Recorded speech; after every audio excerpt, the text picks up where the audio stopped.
Durante mais de uma hora, Donald Trump discursou para o mundo, depois ele abriu um espaço para responder a perguntas de jornalistas. E aí eu queria destacar um dos pontos que muito tem relação com o Brasil, que muito nos interessa aqui para a gente abrir essa entrevista, que quando ele abriu esse momento de coletiva, ouvindo as perguntas dos jornalistas, uma das primeiras perguntas que surgiram naquela confusão, todo mundo querendo perguntar ao mesmo tempo, veio uma pergunta de um jornalista brasileiro ou de uma jornalista brasileira, eu não consigo identificar, me falaram aqui, uma jornalista brasileira, perguntando para ele sobre o convite que foi feito ao presidente Lula aqui no Brasil para integrar o Conselho da Paz, aquele grupo que foi estruturado envolvendo autoridades americanas e também de outras nações que estão sendo convidadas agora para conduzir esse processo de negociações para se chegar a um acordo de paz na guerra entre Israel e Hamas. Ele confirmou esse convite, como nós temos acompanhado aí nesses últimos dias. Queria começar falando desse ponto, Hussein, sobre o que representa para o Brasil receber um convite como esse, qual deve ser a resposta, na sua opinião, do governo brasileiro, porque a gente tem destacado como é uma decisão difícil. Se Lula negar a entrada, ele pode negar o papel dele de liderança internacional em nome de se impor uma agenda de paz. Se ele aceitar, talvez ele se alinha a uma política norte-americana, a uma política externa. Qual deve ser a decisão do governo brasileiro, na sua opinião? Olha, essa decisão mais fácil a ser tomada, porque trata-se de um convite que, no fundo, é uma emboscada para a política externa, é uma armadilha para o presidente da República. Não vejo dificuldade nenhuma do Brasil recusar esse convite, porque, primeiro, essa proposta de um conselho para o Brasil integrar, Conselho de Paz para o Brasil integrar essa iniciativa do Trump, ela, na verdade, atropela as competências do Conselho de Segurança das Nações Unidas. Quem deveria estar governando ou propondo um modelo de governança para Gaza são as Nações Unidas, autorizadas pelo Conselho de Segurança. Primeiro, o Conselho, ele, na verdade, não possui competência internacional, tá? Ele não está amparado no direito internacional, ele não possui a legalidade para fazer nada, tá? Ele é constituído por um grupo de empresários, tá? E depois de chefes de Estado que, em sua boa maioria, secundaram as violações internacionais e as atrocidades e o crime de genocídio que foi perpetrado pelo governo Netanyahu. Então, se o Brasil decidir aderir a esse tipo de proposta, o Brasil estaria se diminuindo diante do direito internacional, estaria violando a sua doutrina de política externa, que é de apoiar o multilateralismo, estaria renunciando ao direito internacional. Isso não tem a ver do Brasil e do presidente Lula estarem deixando de lado de exercer um papel pela paz internacional. Isso é uma armadilha, até porque o próprio Donald Trump quer governar esse conselho do jeito que ele quer governar, não em consenso com a maioria, não em acordo com a maioria e não amparado a partir de premissas que se pautam pela legalidade internacional, certo? Então, ali tem interesses empresariais envolvidos, empresariais dele e do grupo dele, só que ele quer uma coloração de legitimidade, tá? Portanto, é uma decisão extremamente fácil e o Brasil tem que negá-la de forma categórica e enfática, entendeu?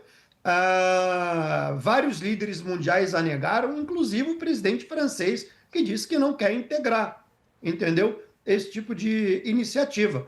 De modo que, na minha opinião, a iniciativa do Trump sequer tem amparo entre os palestinos. Nenhum grupo palestino compõe esse conselho. É um conselho de paz para os palestinos sem os palestinos. Quer dizer, é inacreditável, sob qualquer perspectiva.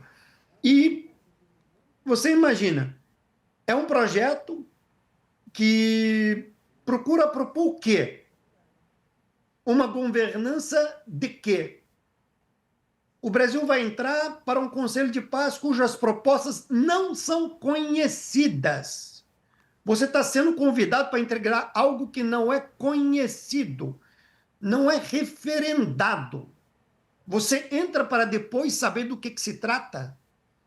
Então, não me parece ser algo difícil a ser recusado, porque se trata de uma armadilha e o Trump ele é muito bom em querer angariar apoio aos seus projetos para costurar um arcabouço de legitimidade, mas para depois fazer o que ele bem entende e, no final, o que prevalece é o interesse dele, não é o interesse coletivo. Por que, então, Hussein, o governo demora tanto em tomar uma decisão? Esse convite foi feito no fim de semana, eu estava trabalhando, inclusive, a gente trouxe a informação assim que ela foi conhecida mundialmente. O governo ainda está analisando, o discurso é que o governo ainda está buscando mais informações a respeito do funcionamento desse conselho, que é justamente o que você está falando, né? Não se sabe, né, como ele vai funcionar, o que ele vai defender, que tipo de ação ele vai defender que seja implementada. Por que o governo demora? Há um receio em se afastar do governo americano no momento em que houve uma reaproximação? O que explicaria essa demora para anunciar essa decisão? Eu acho que é prudência. Acho que primeiro é prudência. Você não toma decisões de alta complexidade de forma desmedida, nem de forma abrupta. Prudência. Segunda coisa, você precisa entender quais são as consequências da sua decisão, né? Terceiro, talvez haja uma compreensão que, apesar desse convite, e talvez haja a interpretação que se trata de uma armadilha, sim, é como responder de forma negativa sem comprometer o bom diálogo. Talvez haja essa interpretação no Planalto, não há dúvida. Mas não imagino que o presidente Lula tenha a compreensão de que isso, de fato, seja um convite genuíno, desinteressado e somente focado na paz e no bem-estar do povo palestino. Ele sabe que ali tem diversas outras intenções escamoteadas muito longe do propósito que é cuidar e reconstruir Gaza, tá? Portanto, eu acho que a demora é uma demora estratégica, tá? Eu acho que se o Donald Trump tiver a boa intenção de fato, o Brasil aderiria, basta ele submeter esse conselho, as propostas do conselho, para aprovação no âmbito das Nações Unidas. Se esse projeto for aprovado, o Brasil adere.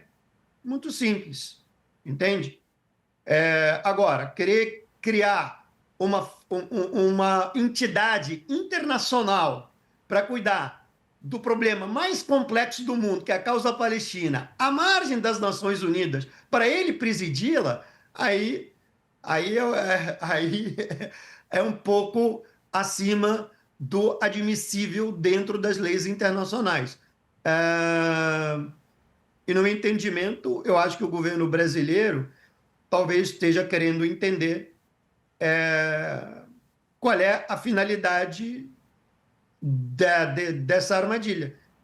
Veja bem, o Trump está exigindo que os países que venham a aderir para permanecer no Conselho tenham que pagar $1 bilhão, tá? Então você ainda vai tirar dinheiro do contribuinte brasileiro para colocar neste Conselho, para que o Donald Trump administre este dinheiro do contribuinte brasileiro.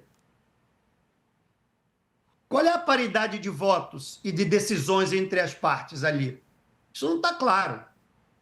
Entende? Sim.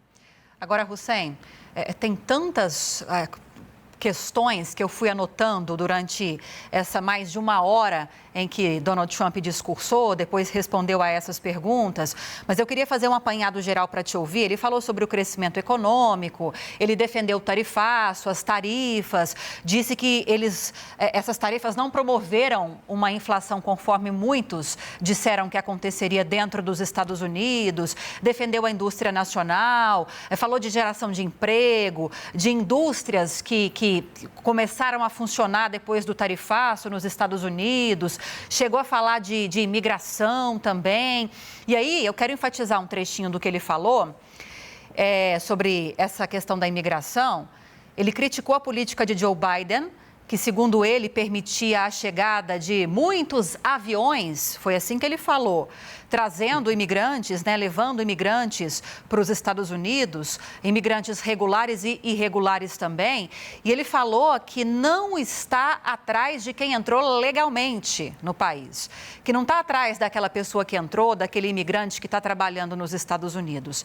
E aí ele resumiu dizendo que os milhões, que os milhares que foram deportados, que foram retirados dos Estados Unidos, são aqueles indesejados, aqueles imigrantes que não deveriam estar nos Estados Unidos, chamando-os de criminosos, assassinos, traficantes. Eu queria te ouvir sobre isso e depois, olhando mais amplamente para esse discurso que ele fez, os pontos que ele destacou, sempre enfatizando uma política muito positiva para os Estados Unidos. Ele está no papel dele como presidente do país, destacar só os pontos positivos, mas não haveria controvérsias nesses tantos pontos positivos que ele destacou? Bom, nós estamos diante do mundo fantástico do Trump, correto? Cujo qual é um mundo de fantasias. E no mundo de fantasias vale somente os argumentos dele e a visão dele, né? Nesse mundo não há espaço para a ciência, para os números e sequer para o contraditório, correto? Esse mundo que ele retrata, ele só serve para ele mesmo e para o círculo dele e para quem quer acreditar nesse mundo.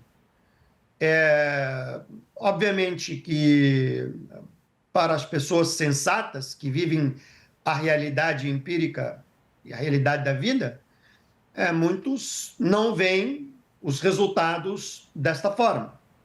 Veem os resultados de suas políticas como algo paradoxal em seus resultados aos interesses dos Estados Unidos.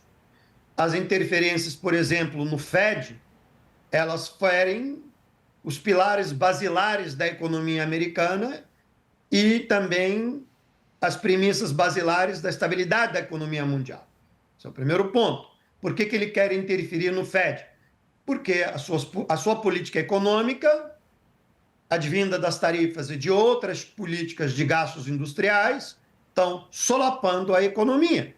Ele quer interferência no Fed. Ponto. 2. A sua estratégia em torno dos imigrantes, ela está minando a coesão social nos Estados Unidos. Esse país foi erigido e construído com base na imigração. E a sua política agressiva, ela está gerando um caos e desordem social. Não é verdade que ele está atrás somente dos criminosos, etc. Não é verdade.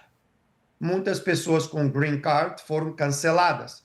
Muitas pessoas que estão legalmente também foram deportadas. E muitas pessoas que estão com visto de trabalho, trabalham legalmente, tiveram seus vistos suspensos. Tá? Então, o que ele colocou boa parte de uma massa de trabalhadores que está legalmente no país em compasso de expectativa e incerteza. Isso fere a capacidade produtiva da economia americana. Diversas universidades aqui estão pedindo para seus alunos não saírem de férias ou não viajarem para fora. Vários pesquisadores e cientistas, muitas vezes, são convidados a irem para países na Europa, ou na América Latina, ou no Oriente Médio, convidados a darem palestras, apresentarem suas pesquisas ou participarem de pesquisas. E as universidades estão pedindo para que esses cientistas não viajem para apresentarem seus trabalhos e participarem, com medo deles não poderem retornar, embora eles estejam legalmente nos Estados Unidos, porque eles estão sendo detidos e a sua entrada está sendo impedida. Entendeu? Então não é verdade o que ele está dizendo, sabe? E o que está havendo, no fundo, uma grande fuga de cérebros. O grande asset dos Estados Unidos são, um dos grandes assets do país, são as grandes universidades. Entendeu? Eu passei 10 anos em Harvard, estou agora aqui. Então, é atrair grandes cérebros.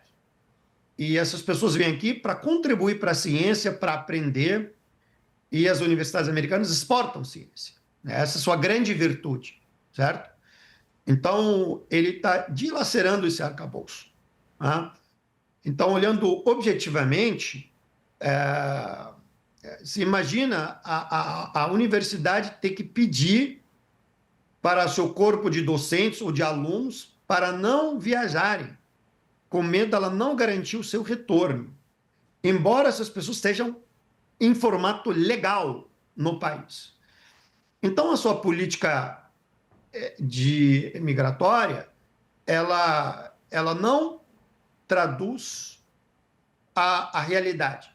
E de todas as políticas migratórias, ela tem sido a política mais letal, comparados a outros governos. Veja quantas pessoas foram mortas em função da truculência e da agressividade da política implementada. Obviamente que, da perspectiva daquilo que diz respeito a criminosos, aí compete à política de cada país, a cada estado, implementar da forma que quiser. Se você tem criminosos e vocês são indesejados, você pode deportá-los, isso aí compete a cada país. Mas o quadro que ele retrata, ele não é verdadeiro em sua integralidade.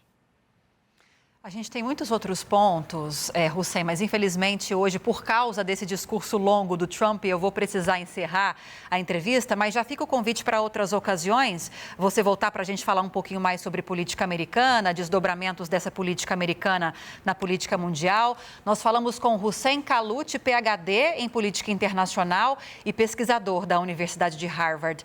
Muito obrigada pelas explicações nessa tarde. Obrigada. Muito obrigado pelo convite, é um prazer estar com vocês. Muito obrigada.